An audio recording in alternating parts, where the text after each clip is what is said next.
This podcast aims to help you break in and thrive in marketing communications, whether advertising, public relations, marketing, or journalism/radio. Today, you will learn that your career will be a weird, winding path, and you'll know how that helped Doug Zanger become his own boss. He just founded Creative Bohemian Consultancy. It's a bespoke consultancy, culminating all his past experiences in radio, copywriting, and journalism, including his 25 years of experience in the ad industry, and 12 of which he dedicated to the radio, so you know this will sound great. So Doug's consultancy solves problems for and surrounding agencies, brands, media, editorial, publishers, talent and leadership, awards and honors, events, trade bodies, industry nonprofits, and academia. He spent some time writing at The Drum and Adweek, and he was the director of purpose and brand communications at the Martin Agency. Like his roles before, he leads with passion and strategic pinpoint accuracy. And now he's opening up his calendar to help people recently laid off at companies like Twitter and Meta. It shows he cares, but he also cares for aspiring talent. So reach out to him at creativebohemian.com to find time. That's creativebohemian.com. And you can connect with Doug. We'll also share his recommended resources. So you'll have to go to our Instagram page at Breaking and Entering Pod, all one word, at Breaking and Entering Pod. And you can see all that there. Now, on with the show. This is the Breaking and Entering Advertising Podcast. And as usual, I'm your accomplice, Gino Schellenberger. Kick it, Mikey. All right. Doug Zanger, welcome. Hi. To the Breaking and Entering Advertising Podcast. Yeah, well, you sometimes when we travel, we sometimes take a few stops along the way. So I think you've caught me. You caught me flying from Portland to Richmond to Vermont back to Portland. So I'm happy to be back. Heck yeah. So tell us what you've been up to, Doug, and tell us about yourself. I guess people, I know you pretty well, but tell the people about yourself who are listening. Remember, our audience here, they're aspiring advertisers. They want to break in. So give us a little rundown. Yeah. So the short form is I started my own consultancy in September. And overall, I've been in the industry for about 30 years. And I'll go back to my background here in a second. The previous stop I had was at a small agency called Salient MG. They're actually a client of mine in my consultancy. So I work with them on some specific clients internally. Prior to that, I was director of brand and purpose communications at the Martin Agency. Prior to that, I had about a 6-year stretch as a journalist and an editor. My first stretch was at The Drum as America's editor to help get the publication a little bit more famous in the United States. And that was from 2016 to 2018. And then I was an editor at Adweek for from 18 to when I left to go to the Martin Agency in 2020. All the dates are a blur. I was mainly agencies editor there, but did cover and go into creativity, worked on brand. So technically my role was agencies editor, but I did work across a lot of the other verticals as well. And it was great. The 6 years I spent as a journalist, I think was really formative. And there are other formative times in my career as I go back. I worked, and I'm doing this a little counterintuitively. I'm not starting from the beginning. I'm going backwards. But I worked for a company called Stillwell Partners out of New York, and they run the Advertising Week B2B events. I was on board seasonally in 2007, 2008, 2009 as somebody that was doing live streaming for them. We had essentially created an online radio station, using that in air quotes. And it was a tremendous amount of fun. And then from 2010 to 2015, I was an OG social marketer. Mm-hmm. I helped build the first generation of content platform for them, and it's really outstanding. The people who took it over after I left just built it into something really, really special. And it was a small company, and so there were a lot of different roles that I played in my time there. So it was mainly the New York event, and then helped get London on board in, I think it was 2013 was the first year. And it was really a lot of fun, but it was also, again, looking at this idea of a formative time in my career. I'd essentially been very local for a long time in Portland, and I'll get to that in a second. But that was a chance for me to be more fully enveloped into what the advertising and marketing world was, both nationally and globally. So it was a great opportunity. And I owe Matt Schechner and Lance Pillersdorf, the co-founders of Stillwell, a tremendous debt in giving me the opportunity not only to work there, but to also open up this world that ultimately would be incredibly rewarding. Prior to that, the short form is I spent 15 years in radio. Yep. That's probably why, people will be like, "Oh, this is why you sound like that." Mm-hmm. I was on the air at it's called AAA, Adult Album Alternative, but it was. Go look it up. Go search what Adult Album Alternative is. John Mayer, and then Steely Dan, Carly Simon, and then you'd hear Stevie Wonder. Like an Cool. eclectic mix. I like that. You know, a lot of Jason Mraz and Yeah. things like that. We flipped it to hip hop and R&B in 1999, and I managed to survive that format flip. And I spent 5 years in hip hop and R&B. And again, you want to talk about not just formative but transformative.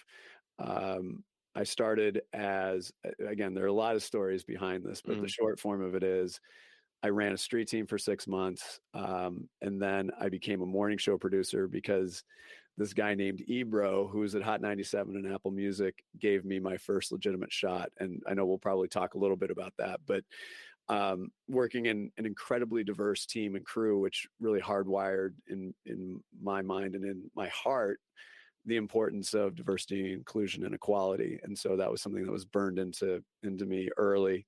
Yeah. So 2.5 years of producing a morning show, and then became a production director. The guy who helped me get hired, unfortunately, passed away after I got married, and I took over for him, and then essentially created a creative department, a creative process, because there really wasn't one there. And then got poached by a bigger company called Entercom, and I was creative director for 7 stations. So it was the client business, but also some of the station brands. And then I'd dip in from time to time when the mothership in Philadelphia would reach out. But prior to that, I worked at Nike for 2.5 years, and then graduating from college with a degree in international studies, I worked at the Bank of Tokyo in Portland. So a very weird and circuitous path Yes. to where we are today. But really, when I look at the cumulative effect of this, and I think this is one thing that's really important, especially for young and new people in the industry to understand, is when you start your career, and it doesn't matter if it's in advertising or you started somewhere else and then you came into advertising or marketing or creativity, we're all given a toolbox and it's empty. And over time, you start putting tools into it. And I think that's really where I am today, where I realized it was time for me to try something a little bit differently. Sure. And grab the toolbox and see what I could do with it. Love it. And that's where you built your own consulting agency, consulting firm yourself right now.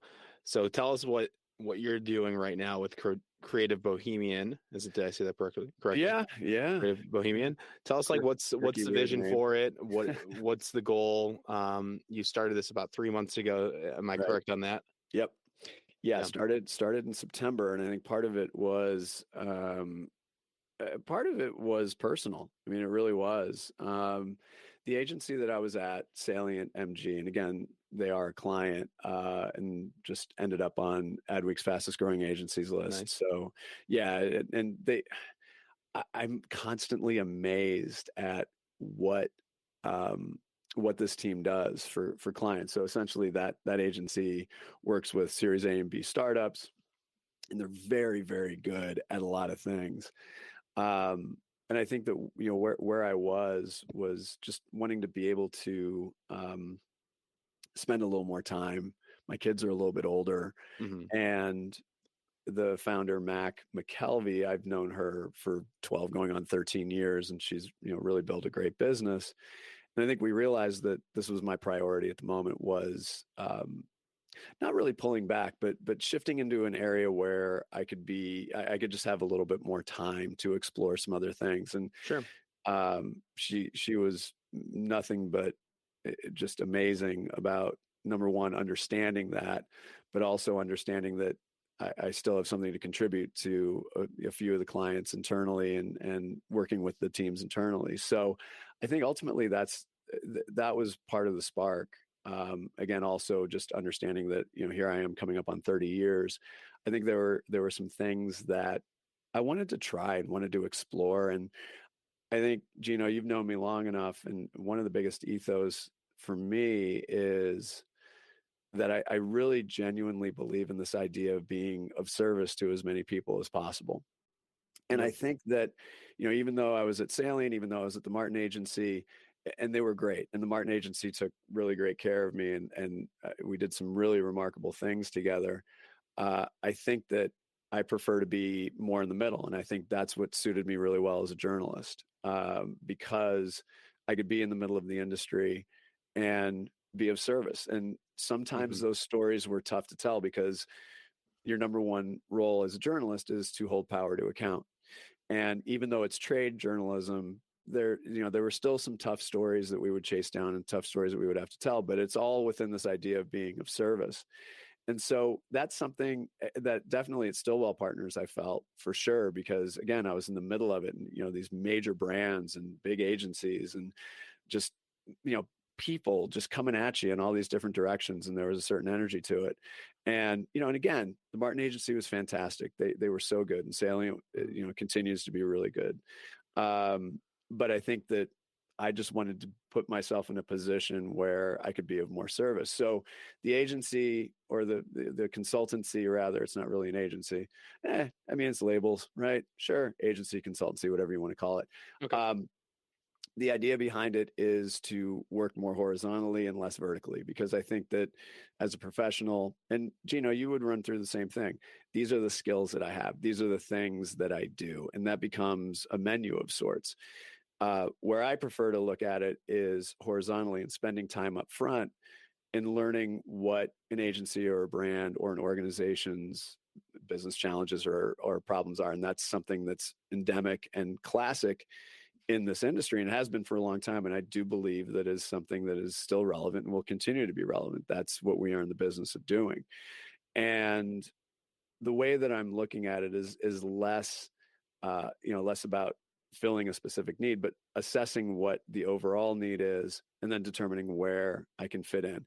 And broadly, what I work on, and I think part of this is because of my time as a journalist and an editor, and my time as somebody that was working on these events, it's narrative. And I know that's a word that just gets bandied about, and it can be very tired, and I understand it. But I think when you start looking at the pieces underneath that, that could be an awards program, that could be an award strategy, that could be a PR strategy, that could be an owned content strategy. That could be simply working with executives to make them more confident when they are, when they are talking. Speech writing. I love speech writing. I got to write for Kevin Warren, the global CMO of UPS, when I was at the Martin Agency. How name droppy is that? But I loved writing that speech for him and with him and collaborating with his team. And I'm really, really proud of it. Same with Peter Sloterdijk, who's an executive at a startup called Athena, and just his former marketer at Grindr. He's just a lovely, gifted, talented marketer. And being able to work with him on a speech that he was working on for in Australia for Umbrella, those are things that I've worked on. I've worked on events. I've worked on it. So again, it's start with where the narrative can and should be, and then you start working the pieces as opposed to the mechanics of it. Love it. Love it. Who would you say, like, what are some companies like dream clients you would have, or what do you like? Yeah, what That, are your dream clients? that's a tricky one. Um, it's kind of like asking a creative what dream, because I've I've heard of creatives that have had, this has been my dream client, and then they actually get into it and it turns into more of a nightmare. Hmm. So I don't know if I have a particular dream client per se.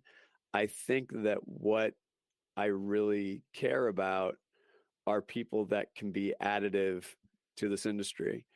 And what I mean by that is that includes being successful for clients. I think that there's this notion that, you need to make money, you should be profitable, and there should be equity in that profit, and there should be equity in that forward momentum. There should be equity in all of that. Everyone should share in the spoils of the hard work that everybody puts towards anything.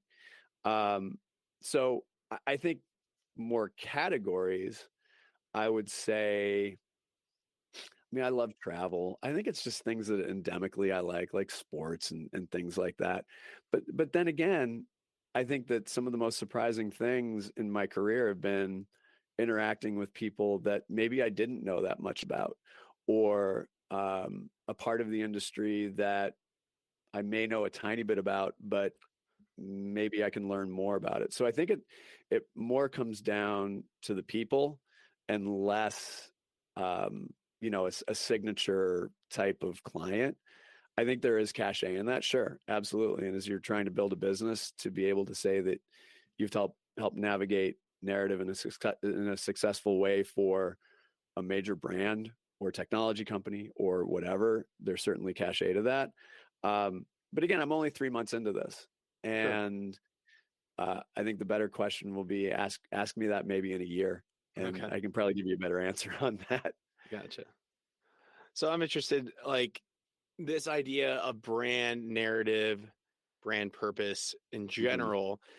Can you explain what this is? I understand this, but Right, to our audience who might only know the traditional advertising roles, copywriter, art director, strategist, right. account, those basic roles, tell us what this route is and how we can break into it.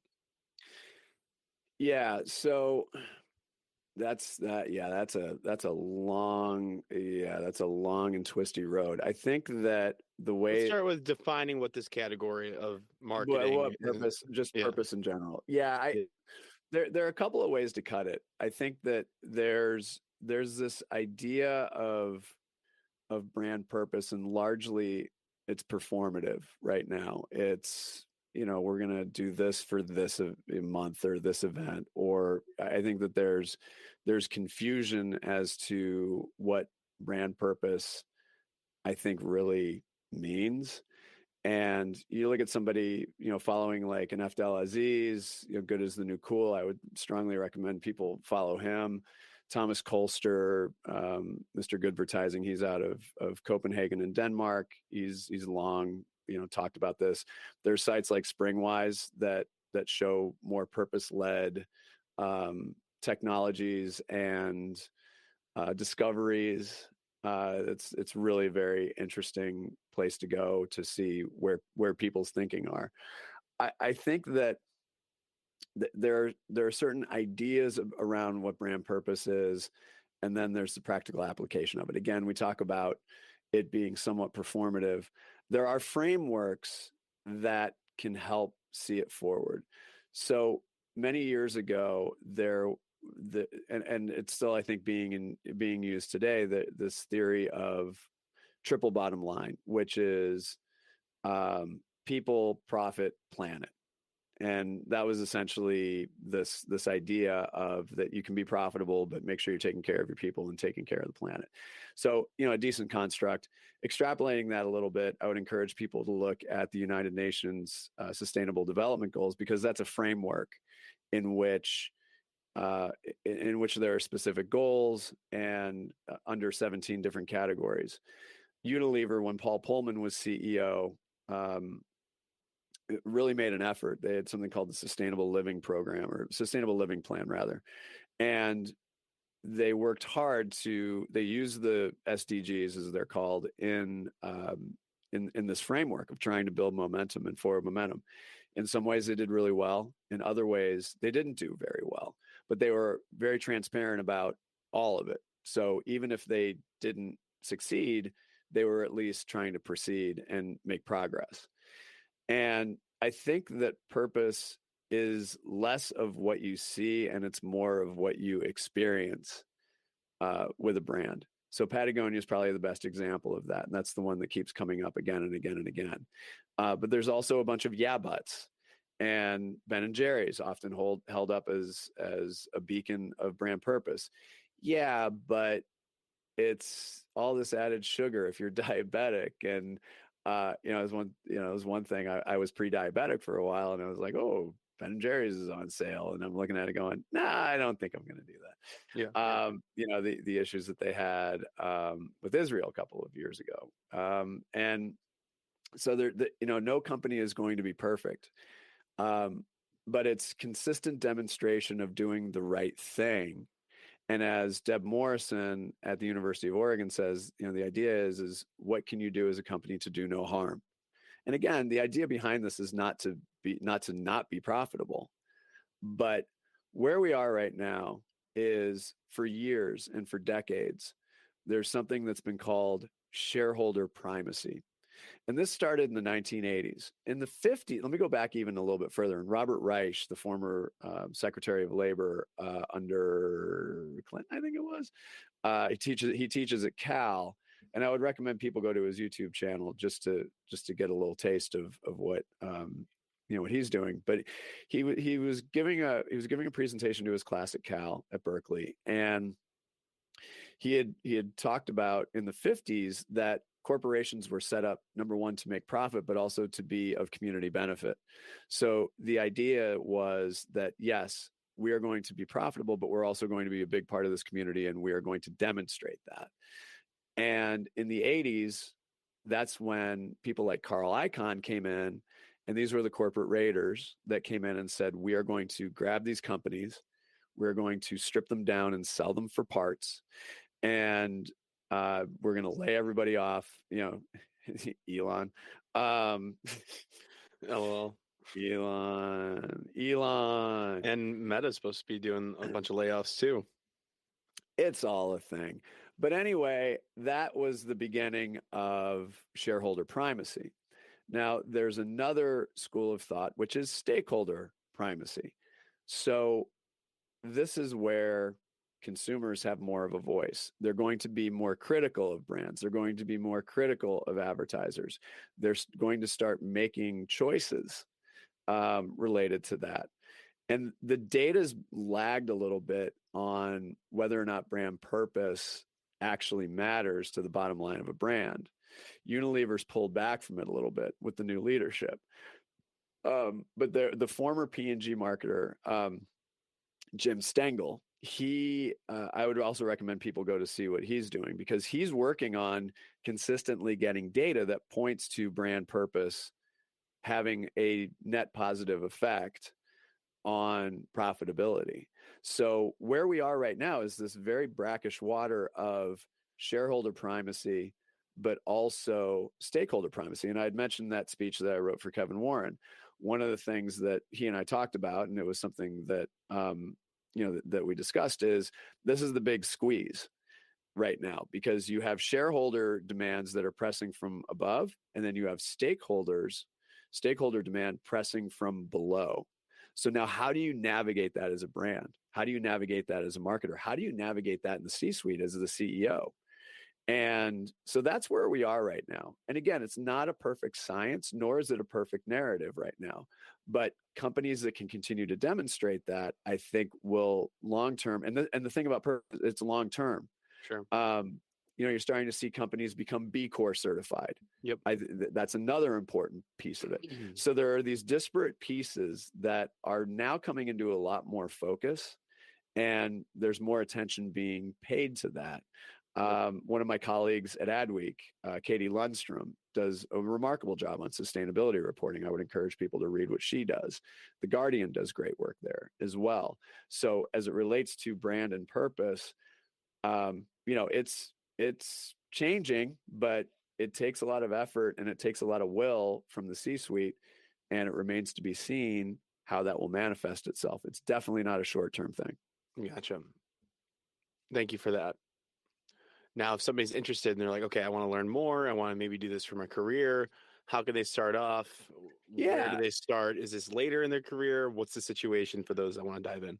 Yeah, I mean, I think it depends. So if, for example, if you work at a B Corp company, if you go into a B Corp company, that's something that's already built in. So I think, look under the hood. Make sure that as you're looking at companies that you want to, that you want to work with and work for, Yep.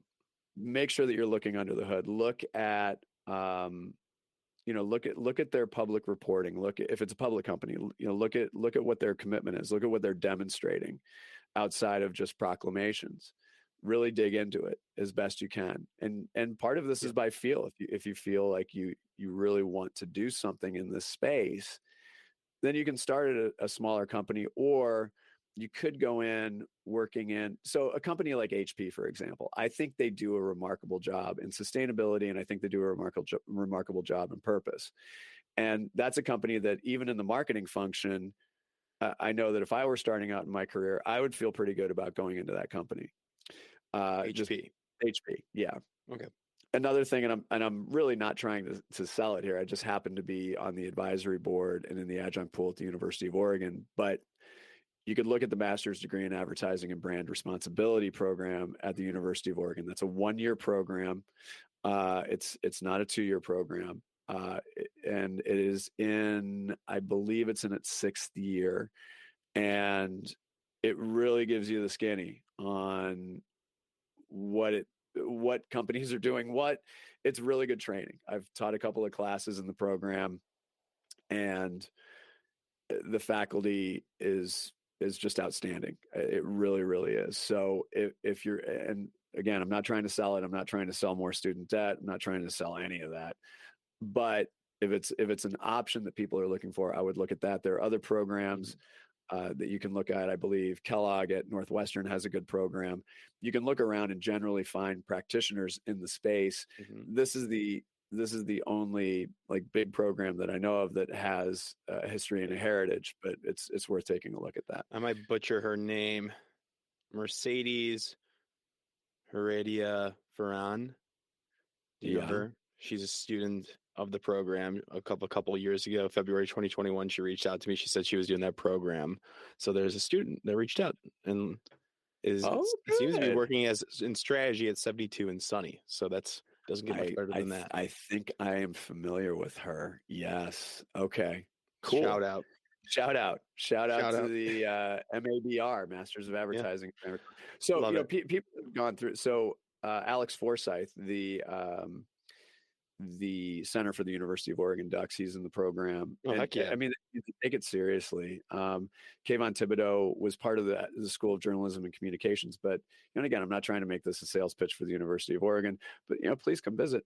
I would. But yeah, it's a matter of, honestly, and the way that we frame it is we want to prepare people to be great professionals, but also to be great citizens as well. Great citizens of the world and also great citizens of the industry. And I do think citizenship in this industry is important. That's good. Love that. Can't go wrong with that. So, okay. Any other tips and tricks then about this, entering this world? Ask for, it's not necessarily just ask for help, but just reach out. Try to get 15 minutes with people. Yep. Don't be meek about saying, "Hey, can I get time with you?" So I have open office hours on Fridays, and that's just a time for people to go out and just ask me questions. And I mean, it could be about anything. Mm-hmm. And I really like the idea of sitting down with somebody that's young or new, getting into this industry, and sharing the things that have been successful, but also the things that didn't work out great. And I think that's really part of the measure of how you progress as a professional as well. There's so many mistakes I made, so many dumb things I've done in my career that um, that I look back on and think, that was horrible, or this other thing. Ultimately, you rebound from it, you recover from it, and you figure out what's next. But I think for somebody that's entering into this industry, just and shoot high. If you mentioned 72 and Sunny, if you want to talk to Glenn Cole, talk to Glenn Cole. Yep. If you want to talk to Shannon Washington at RGA, talk to Shannon Washington. If you want to talk to Walt Gear at VMLY&R, talk to Walt Gear. Reach out to all those people. They all got back to me. Yeah, but they're busy. We're working on everybody's busy. Exactly right, though. It took me a while to gain that confidence, but if you shoot a LinkedIn note, it goes a long way. Yeah, keep it short and sweet, and just I would love 15 minutes. I'm just trying to figure all this out. I just want to ask you a few questions. And for the listeners, I can introduce you to our guests, to Doug, to anybody that you've seen. Yeah, reach out to me. Then, if you're too scared, I can definitely help facilitate some introductions too. Yeah, I mean, I'm at Zanger on Twitter for now. You're gonna get the blue check mark that's monthly $8. Right. I mean, I worked hard for that check mark as a journalist. Yeah. Well, now you can just pay. Now you don't have to work as hard. You can just pay for it. Well, let's just see how everything shakes out. Good luck. Well, what's funny? Are you familiar with Ning? No. Okay, so there are two social networks. So there's two social networks that I can't remember when they start. So there was a social network name. Okay, yes, that sounds about right. And then there was another social network called Path. And I used to bang on Path because this is when Facebook was still kind of early. And I think that Path might have been 2010. Yep. Okay. So Path, this idea is that you had a social network, but it was only 150 people. And back then I was like, no, I want to be famous and all that. And I would love Path to come back. Path, come back. And the social network with 150 people. I mean, I guess that's what Facebook Groups is. There's 25 people that work there right now, it says, for Path. 25 employees. Well, yeah, it might be we can find them in San Francisco. Maybe there's some VC money still hanging out there. But Ning was creating your own social network. And I just, as a lark, went on the site last night and I re-signed up. So I don't know what I don't know what or if I'm going to do. Early adopter, or I don't know. I mean, I guess I was back then. I was I was like a Ning devotee. I was like, Ning, yes, this is going to be the future, guys. Hey, it could be. Yeah, who knows? Who knows? We said that about MySpace. Yeah, yeah. Be real. Yeah. That thing. I didn't get into it. So people my age love it. Well, I mean, when I get the notification, I'm either with my dog or staring at a screen. That's not fun. Yep. But I'm old. I'm not old. I'm like, there's a Chris Rock bit of like, I'm not old. I'm just a little too old to be in the club. Love it. Yeah, no, I feel not old, just a little too old to be in the club. No, I'm 53. I'm going to tell you straight up. Like, I'm 53. Yeah. I just turned 25. Yeah, I remember 25. I was trying to figure out what the hell I was going to do. Yeah. I don't even know. Who knows? No, you're doing great. Yeah. All right, Doug, how can we reach out to you at Zanger? You said on Twitter for now. Yeah. Zing, so you got your Zing profile. No Ning profile yet. No. Don't do that. No, LinkedIn's usually best. My site is creativebohemian.com. It's just Zanger at creativebohemian.com. But yeah, LinkedIn's always good. And I'm not planning on leaving Twitter yet. I don't know, but LinkedIn's usually the move. Yeah, that's usually pretty safe. Yeah. What else you want to talk about? That's about it. Well, you have your resources that we'll throw on our Instagram at Breaking and Entering Pod. So if people want to find those, they have to go to our Instagram, and we'll also put your LinkedIn profile in our master resource list. So if they want to connect with you, Instagram is the best way. We'll have all the links there. Right on. Yeah. Yeah. And I was going to tell you Tanya Harding story from the morning show days, but we don't have time for that. So if anybody reaches out, I can tell you that story. There you go. I like that. So many morning show stories. Oh my God. I can't believe that I didn't actually get sued a couple of times. Ooh, that's a good little teaser for people to reach out. But I will say, that being a morning show producer, that was one of those core things. So I'll leave everybody with this. The things that you're doing today might not seem like they're going to matter, but trust me, there's going to come a time later in your career when you are going to fall back on that intuitively. And being a morning show producer was one of those things. Being able to think quick on my feet, having to make a pivot in the last second, having something go absolutely sideways, and learning how to navigate and manage that. You might not think that thing that you're doing right now is actually going to matter, but it does. It absolutely does. So don't forget that. And remember, you have a toolbox. Yep. You are putting things in there. Don't forget that. I love that. Steve Jobs said you can't connect the dots looking forward. You can only connect them looking backwards. I love that quote. Yeah, that's true. All right, Doug, that's it. I will have them reach out to you. You're the man. Nah, it's good catching up, bro. All right. Thank you so much, And Doug. Congratulations on all your success, man. Like I said, I'm super, super stoked for you, and Havas is lucky to have you. Thank you, Doug. It means a lot. Thank you again. Thank you so much for listening to this entire episode of the Breaking and Entering Advertising podcast. If you like what you heard, it would mean a lot to us and help us grow and get better guests and better break-ins if you can go to Apple Podcasts and leave us 5 stars and a small review if you have the time. Be sure to connect with our guests if you like what they said by going to our Instagram at Breaking and Entering Pod. It's all one word, Breaking and Entering Pod on Instagram. We have links to their portfolios and their LinkedIn, and they want to connect, so do that. And thank yous. Thank you to Mikey Malarkey, our audio engineer, and Buchan Zhang, our creative director. Can't do it without you two, and a team from the University of Illinois. It's a student team from the agency called AdBuzz. They're a PR agency, and it's been a pleasure working with them. Thank you all so much, and we will see you next week with another amazing guest.